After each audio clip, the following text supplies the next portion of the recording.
almost 3 months to the day, on June 11th, I was in the House of Commons on behalf of you, on behalf of Inuit in Canada, to accept the Prime Minister's apology to Aboriginal peoples in Canada for the abuse and other issues that went on in residential schools. Even though you may not have gone through residential schools, because a lot of you are young here today, you have probably, in most cases, felt the impacts of what your parents and grandparents went through. So that day was a very important day for all of us. But what happens after that, and that's what ITK is working on right now, what happens after the apology? And one of the things that we talk about is that we have to support our communities more and to be able to give them, as Canadians, even though we are Inuit, we are still Canadians and we pay taxes like everybody else. We are entitled to the same kind of services that other Canadians have. And even though Canadians are saying now that mental health services in Canada are lacking in many areas, they are non-existent in a lot of, or most of our communities. We need the same kind of support and services from our governments to be able to not only address individual mental illnesses, but collectively as a people. So this is one of the things that ITK is working on right now, is to put forward a path for the government of Canada so that they take the apology and they make it more concrete for people here in Ottawa as urban Inuit or as Inuit living in the communities. So I just want you to know that that we haven't dropped the ball, as the expression goes, after the apology. And like the previous speakers have said, we should all celebrate life because it should be celebrated. But like everyone said, there are many of those who are not here today, those who did not see the light of hope, and those who did not have the opportunity to see life in its full beauty.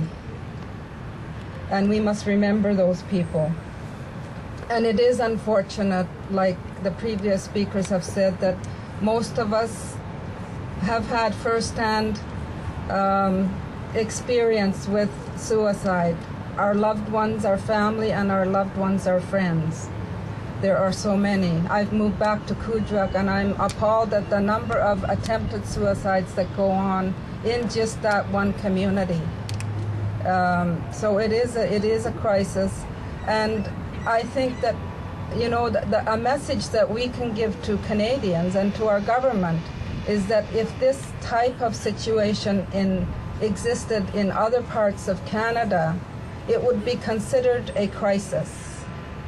We are in crisis, and we need to have that recognized by the government of Canada, and they must help us do something about it. It's an individual thing, but we need the support. We need the services and the support to be able to tackle the bigger picture. We need mental health counselors, we need diagnostic services, we need mental health centers, wellness centers. We don't have that kind of thing in the North. And that is one of the reasons why people attempt suicide. Once they take them into the hospital for 3 days, they send them back home without any support services. So the person comes back again, and it goes over and over and over again, and finally the person succeeds because they have no hope and they're not getting any help. So these are things that we need to change. You know, we've all heard how the statistics are appalling in Canada, and I don't think we even need to talk about that. But everybody seems to know these days that the suicide rate amongst Inuit is one of the highest in Canada. We're not proud of that. It shows, though, that we are vulnerable, just like everybody else, and we need support like everybody else. I was talking to the chairman of the Mental Health Commission, the National Mental Health Commission, which I am a board member of, and he said he was the champion for his sister, because his sister, who had mental illness, kept falling through the cracks, even down here in southern Canada. So can you imagine what it's like up north? So we really need a national suicide prevention strategy. In fact, we need a national Inuit mental wellness strategy. We have a national Aboriginal youth suicide prevention strategy at the present time, but the funding over 5 years is scheduled to end within 2 years. I mean, our issues aren't going to end in 2 years.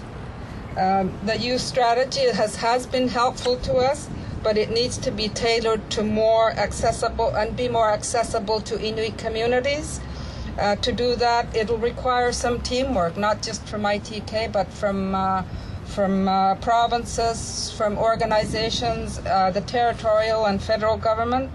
And the information should be based, for us at least, for Inuit, in an Inuit context, in an Inuit language, in our language, not just in French and English.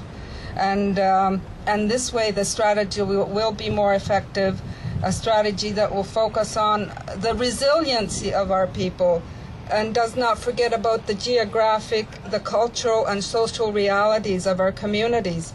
And I firmly believe, and I'm sure all of you do, that our communities deserve to have the opportunity to determine what suicide prevention activities and mental wellness promotion are right for our communities. And it will take more than 2 years, as I said, to make that difference. And you know, traditionally, as Inuit, we did not consider suicide to be a normal thing, especially amongst our young people. Today, all too often, when a suicide happens, you know, it happens so much that sometimes we just sort of say, oh my gosh, another suicide, this is terrible, and then life just keeps going. But it shouldn't be an accepted norm to have this level, or even any suicide in any community across Canada, including Inuit communities. So to finish off, I just want to say that one of the things that I think we need to do is, you know, talk to our young people. As older people, we need to connect with our younger people and share with them, and then listen to what they have to say. That we must show that we are really listening.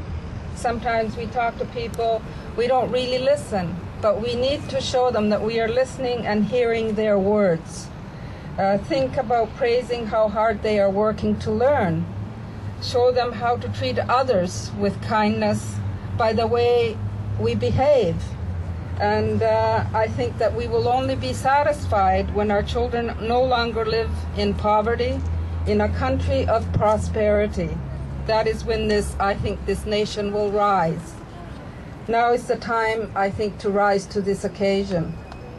Even though we face the difficulties of today and tomorrow, I call on everyone to join us in this effort.